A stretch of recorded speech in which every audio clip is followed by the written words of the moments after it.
नमस्कार मित्रों, मैं हूं आचार्य अंकित नौटियाल। स्वागत है आपका हमारे YouTube चैनल धर्मशास्त्र में। जैसे कि आप जानते हैं कि हम इस चैनल के माध्यम से धर्म से संबंधित जानकारियां लाते रहते हैं। तो आज हम जानेंगे कि 2020 में रक्षाबंधन कितनी तारीख को है, भद्रा किस टाइम से किस टाइम तक रहेगी और रक्षाबंधन का महापर्व हमें किस टाइम से मनाना प्रारंभ करना चाहिए और किस प्रकार से अपने भाई की कलाई पर हमें रक्षा सूत्र बांधना चाहिए, इस पर आज हम चर्चा करेंगे। तो सबसे पहले हम बात करेंगे कि इस वर्ष 3 अगस्त 2020 सोमवार के दिन रक्षाबंधन का महापर्व मनाया जाएगा और भद्रा रहेगी 2 अगस्त की रात्रि 9:29 से प्रारंभ होगी और 3 अगस्त की प्रातः 9:29 पर समाप्त हो जाएगी। तो आप 9:30 बजे के बाद ही रक्षाबंधन प्रारंभ करें, क्योंकि भद्रा में रक्षाबंधन करना शास्त्रों में निषेध माना गया है, अच्छा नहीं बताया गया है। दूसरी बात शास्त्रों में कही गई है कि रक्षाबंधन के समय अगर श्रवण नक्षत्र हो तो और भी श्रेष्ठ माना गया है। तो श्रवण नक्षत्र 3 तारीख को 7:20 से प्रातःकाल प्रारंभ हो जाएगा और भद्रा भी प्रातःकाल ही समाप्त हो जाएगी और श्रवण नक्षत्र प्रातःकाल से प्रारंभ हो जाएगा। तो 2020 में रक्षाबंधन का महापर्व जो है वो बहुत ही श्रेष्ठ है। किस प्रकार से हमें रक्षाबंधन का महापर्व मनाना चाहिए? तो प्रातःकाल जैसे हमने स्नान इत्यादि किया, रोज की जो हमारी पूजा पाठ है उसको करने के बाद एक आसन बिछाएं, उसके ऊपर अपने भाई को बिठाएं। सबसे पहले अपने भाई को कुमकुम से या चंदन से टीका लगाएं। उसके बाद जो मौली होती है, मौली या जिसे हम कलावा भी कहते हैं, उसको अपने भाई की सीधे हाथ की कलाई पर बांधें। क्योंकि आजकल लोग क्या करते हैं, बाजार जाकर के जो डिजाइन वाली राखी होती है उसको देखकर, उसकी खूबसूरती देख करके उसको ले आते हैं, उसको हाथ पर बांध देते हैं। वो कच्चा धागा रहता है, 2-3 दिन के बाद टूट जाता है। तो पहले जो हमारी पुरानी परंपरा है उसमें जो मौली या कलावा जो है उससे ही रक्षाबंधन मनाया जाता है। शौक के लिए आप वो बाजार से लाएं, वो बांध दें, कोई बात नहीं, पर पहले आप कलावा अपने भाई की कलाई पर बांधें। उसके बाद अपने भाई की आरती उतारें और उसके बाद कुछ मीठा खिला दें। जो भी आपके पास उपलब्ध हो मिठाई, उससे अपने भाई का मुंह मीठा करा दें।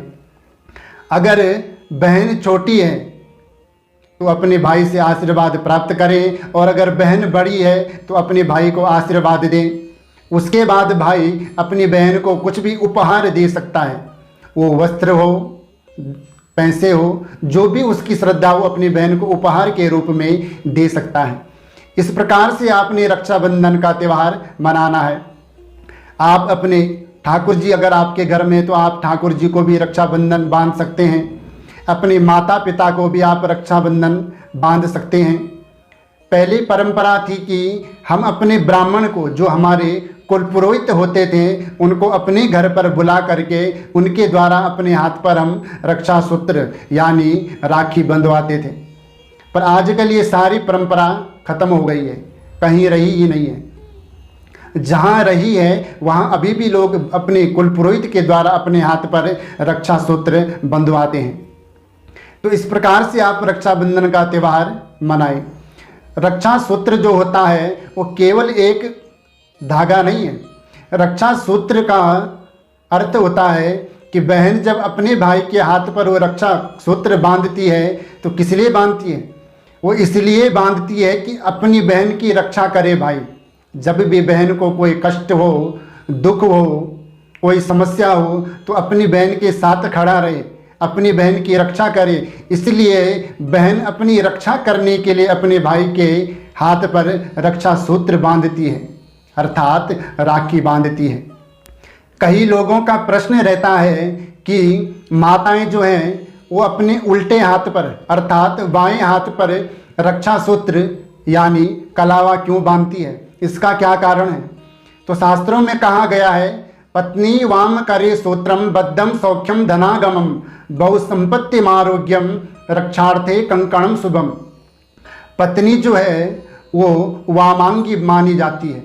जब शादी हो जाती है तब पति के वामांग में आकर वो भगवान का पूजन करती है, आशीर्वाद प्राप्त करती है ब्राह्मणों के द्वारा, अपने बड़े बुजुर्गों के द्वारा।